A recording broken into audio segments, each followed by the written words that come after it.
So a few weeks back now, I made the claim that Lil Dicky's album PENITH was going to be the worst record in all of 2024. But it turns out that a certain EP has recently dropped that may or may not usurp its title. And that, of course, is Machine Gun Kelly and Trippie Redd's new collab project, Genre Sadboy. Yes, that is actually the title. That's a cool album name. Now, I don't think MGK needs much of an introduction. Started off as a fairly mediocre rapper, eventually got dissed out of the entire genre of hip-hop by Eminem, and then transitioned into making some of the most dime-a-dozen pop-punk to ever exist. And on top of his music being shit, he seems like a pretty questionable guy, all things considered. I mean, need I remind you about this wonderful clip? I don't care who my first celebrity crush was, because right now it's Kendall Jenner. Count down the days until she's 18? I'm not waiting until she's 18, I'll go now. I'm 23, dog, like, I'm not like a creepy age, like, you know what I'm saying? I'm 23, bro, she's 17 and she's like a celebrity, like, there is no limits right there. I don't care, say what you want, man. If Kendall Jenner is in your bedroom naked and you're 50, you're going. So yeah, it's safe to say that I don't really like the man or his music. But fortunately, I have a much higher opinion of Trippie Redd's work overall. While he's definitely not one of my favorite artists or anything, he's got a lot of really enjoyable tracks in my opinion, so I'm curious to see how much of this EP he's able to carry. And what's even better is the project's just a quick 30 minutes. So even if it is the worst thing I've ever heard, it'll at least end quickly. And one last thing I want to mention just so I can delay this impending doom a little bit longer. If you'd like to support the channel, you can now become a member and receive early access to my videos as well as a special shout out for me in them. So join up if you're interested.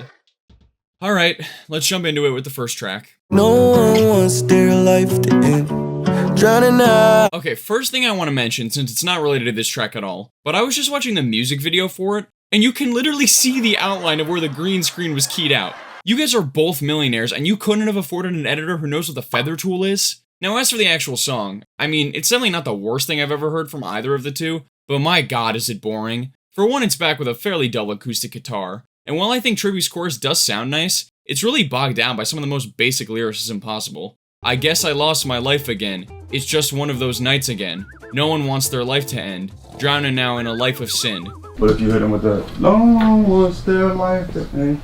I get that you guys are trying to lean into this whole sad boy aesthetic, but if you're gonna do that, at least commit to it fully with lines that actually make me feel what you're trying to convey. This problem is especially bad with MGK's sole verse on here, with bars like, people won't say how they feel about you until you die. Like, sure, that could be true, but it doesn't change the fact that I've heard variations of this sentiment hundreds of times by now. And he has the gall to compare his work to fucking Illmatic on here, and then follow it up with maybe the most surface-level emo line I've ever heard. I'm rich and I'm unhappy. I wish I was back in the days when— I swear, MGK's writing style is like if you took those one or two filler bars that most artists use sparingly, and then copy-pasted it for an entire verse. I'll give him credit for the flow being alright, as well as the singing being much more tolerable here than on his pop-punk stuff, but overall, I don't think you could have started this record with a more comatose intro. I'm never gonna let go, let go. Now, Beauty is a track that actually kinda surprised me, since I ended up liking MGK's parts more than Trippie's. The biggest highlight for me again is his flow. It's actually fairly catchy and memorable, which I'll give him credit for. Cultivated into 7 layers, cause my family's cursed for 7 generations. In the numerology, I'm here to break it. In general, I'd say MGK's performance is definitely a lot less mind-numbing than on Lost Boys, but still, lyrically speaking, there's really nothing to write home about. I'm gonna bring it up again, but bro, you just said you were Illmatic last track, and now you're coming through with these basic-ass similes like, I got this pain in my gut like a hernia, and ship across the sand like the Mandalorian. Come on. Uppers and downwards are keep them.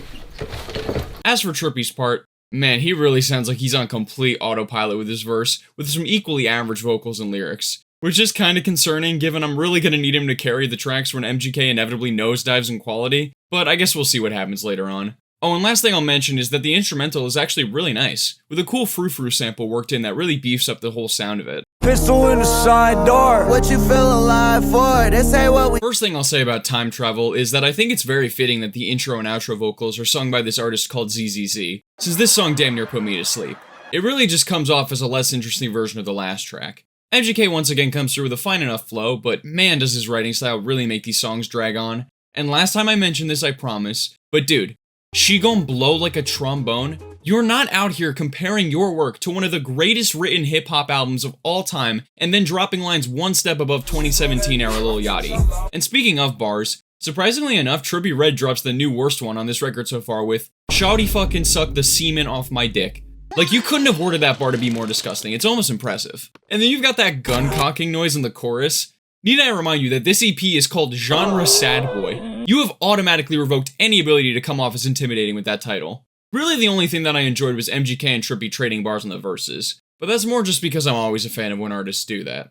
Sometimes I'm mad as hell. I'm happy to report that Struggles is yet another uninteresting track. Maybe the most uninteresting so far. Like, this song is so fucking boring that the person who summarized it on Genius couldn't even think of enough standout elements to write about, and so just decided to mention the track's length. First off, we're once again subjected to a generic acoustic instrumental, although this one actually decides to spice things up with the addition of drums. I can't believe I'm actually complimenting a song for its inclusion of drums, but here we are, I guess. And fittingly enough, the dullness of this beat is only enhanced by possibly the most sterile chorus I've ever heard from Trippie Redd. I know I struggle with drugs, and I know I struggle with love. Sometimes I'm sad as hell, and I'm not really happy to be here. Sometimes I'm mad as hell, and I'm not really happy to be here. Like, guys, we get it, you do drugs and you're sad. That's not enough subject matter for 10 entire tracks. Machine Gun Kelly on here delivers probably his most mid-performance yet as well. Sorry, I know I'm repeating myself, but I just really have to emphasize how much nothing I feel when I'm listening to these songs. And don't even get me started on the whistling on the post-chorus. Listen, I usually like whistling in songs, and I think it can really enhance an artist's performance when utilized correctly, but this is not how you do it, man. It sounds like a stock whistle preset from Fruity Loops or something.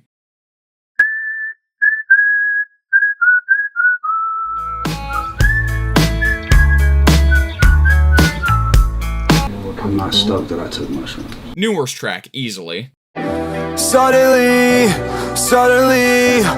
So Suddenly is the shortest track on this entire EP, at just under 2 minutes. And like with some of the shortest tracks on PENITH, I actually think the brevity makes the track a lot more tolerable, since it has less time to drag on. But without the shorter length, the song really has nothing else going for it. Just more of MGK and Trippie barely scratching the surface of the same basic topics that they've rapped about for years now. And since there is so little to mention with this song, if you don't mind, I'd like to go on a little tangent about why exactly this writing doesn't work for me. And I like to do this by comparing it to one of my favorite artists who tackle similar subject matter to MGK and Trippie, and that of course is the late Mac Miller.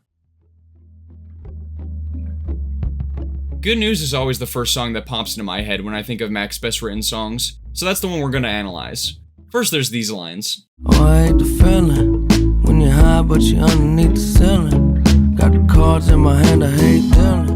Of course, the first utilizes the literal idea of being high on drugs, but stuck inside your own home and thus becoming more depressed. But it also has the figurative meaning regarding Mac's mental state, being highly successful but still trapped in his own head.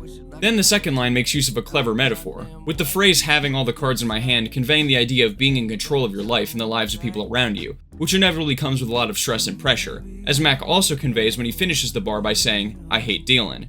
Just 2 lines, and there's instantly so much more to pick apart with them, thus making them way more emotionally resonant when compared to just saying, I'm rich but I'm also sad. But even then, you can make simple lines work if they're worded well enough. Like when Mac says, So tired of being so tired. It's very basic, but it still manages to hit you in the feels so damn hard with how it's worded. And then I'd be remiss to not mention this little part here. Wake up to the moon. Haven't seen the sun in a while, but I heard that the sky's still blue. Makes me cry every time, man. Anyways, enough talking about actually good music. We have to get back to genre sad boy. Woke up sad. Woke up sad. Okay, first things first. These guys really put in sniffling sounds as ad-libs during Trippie's part. Like, if you somehow didn't get the idea that Trippie is meant to be sad with lyrics as straightforward as these in the pre-chorus, we made sure to include some sniffling just to make sure you really got it. And speaking of Trippie, did he just, like, forget how to sing well on this song? Like, this chorus, you can literally hear the pitch of his voice warbling from the auto-tune trying to keep him in tune. But my mind. Trippie is definitely worse than MGK on this one, but that certainly doesn't mean that he saved it or anything. His performance just sounds straight up lethargic. And another thing that really stood out to me was just how little chemistry MGK and Trippie actually have. Which again raises the question of why does this collab EP even exist if they both sound like they don't even want to make it? At this point, I'm really struggling to get through these songs, man. Even if we haven't necessarily reached the level of dog shit on MGK's last album. But I think that says more about how low the bar is for his music than anything else. Hiding in the hills, but that's not where I belong. I don't have to. I'd actually say that Hiding in the Hills is one of the better tracks on here for a few reasons. For one, the instrumental is one of the best across the entire EP, or at least one of the least boring, likely due to Ronnie J having a production credit on it. There's also the chorus, which is probably the most catchy so far, but I mean that's still not saying a lot if we're being honest. And finally, I like the parts where MGK and Trippie sing together, since it's at least sort of something interesting. Now as for what sucks, well, just about everything else. Stop me if you've heard this before, but the lyricism is just the same dull, non-specific schlock as the rest of the songs in here. and it once again kills any possible enjoyment I could get from the song. And then Trippie's part, man. Like, this had to be the point during the making of this EP where he just didn't give a shit anymore. He sounds so bad on here with some of the mumbling and voice cracks. I'm never looking down and my money everywhere. God, I just want this to end. Like, this isn't even funny bad like PENITH, it's just an unending void of nothingness. I don't make friends no more. I don't take Xans no more. And perfect timing as I'm talking about this project being a complete void. Here we get by far the blandest track so far, and maybe one of the blandest tracks I've ever heard. I am not joking when I say that the most interesting aspect of this track is the generic voicemail intro that's used. And that in and of itself is one of the most overused cliches in music.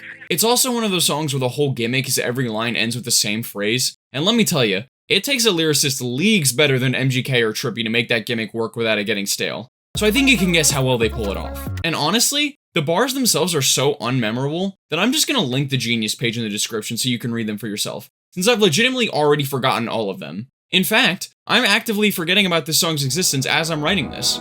So why don't we just move on then? Who can I call again? Percocet crawl in my skin. Alright, so I've been pretty harsh towards this EP so far, and I get that I might sound like just a hater, but I mean, look at these lines in the bridge. Even Trippie Redd himself agrees with me about this EP. Joking aside though, Who Do I Call is actually one of the most interesting songs on here, but not because of anything from MGK or Trippie. No, what's fascinating here is that the song is a hidden feature from JID. Yes, that same JID who made the Forever story. And my god, does he phone in his verse here. It's hilarious. I never been a nigga that them bitches laughed at. I honestly kind of respect it. Like, he had to know that this song was absolutely not worth saving. Also, just to get a little meta here, since I have literally nothing else to say regarding this song, as I'm writing this part of the script, my sister's listening to Runaway in the other room, and my god, the contrast in quality between what she's listening to right now versus what I'm listening to right now is incredible. Anyways, let's just move on to the final track and wrap this up before I lose consciousness. I can't quiet my thoughts. Don't let them out this Pandora's box. And to wrap up this EP, surprisingly enough, we get the best track on the entire thing, and a track that I actually have a somewhat positive opinion of. Who would have thought? But yeah, I think Summer's Gone actually works fairly well as a closer, and that's mainly due to MGK's verse on here. Maybe it's just because I've heard some of the most passionless lyricism from him these last 9 tracks, but on here he's got some legitimately engaging lines. I ruined my wedding, now I wish I had a rope so I could still tie the knot, leave my body as cold as the north, hanging from the ceiling fan, spinning in circles, die young, leave a beautiful corpse. I mean, say what you want about MGK's music or his character, I mean, I certainly have my criticisms of both, but this is an extremely grim and vulnerable thing to express in your music, and it's worded very powerfully in my opinion. There's also, all I ask is if I make it to heaven from this life, I don't have to press replay. All I'm asking you is after a life of sinning, if it's ever too late to pray. Which I think functions really well as the final lines of the verse. Now the track overall isn't amazing, I mean Trippie's chorus is fairly average as well as the instrumental, and I think vocally speaking MGK still really does nothing for me, but the gap in quality from this track compared to some of the others is astounding. Almost to the point where it upsets me since it just leaves me thinking, where has this been for the last 20 minutes? Overall though, it's just a relatively decent track to close out a less than decent album. So let's just move on to my final thoughts. You know, I always kinda struggle with summing up my thoughts on albums, since there's generally so much to discuss with them. Hell, even with PENITH it was hard to sum up my thoughts, given how much ass there was to dissect. But I truly don't think I've ever been challenged more to muster up something to sum up genre sadboy, for the simple reason that there's really nothing unique to say about it, just back-to-back emo rap genericism for 30 minutes. In a weird way, the record almost reminds me of DJ Khaled's album, since they both give off a similar vibe of listening to stock music. Although in MGK and Trippie Redd's case, it's just stock emo music. And while I'd say it's certainly nowhere near as bad as PENITH or even MGK's last pop-punk album, genre sadboy is absolutely the most mind-numbing, monotonous, repetitive, unimaginative, soulless, or any other synonym for boring EP of 2024. I'm gonna go listen to some music I actually like now. Thanks for watching!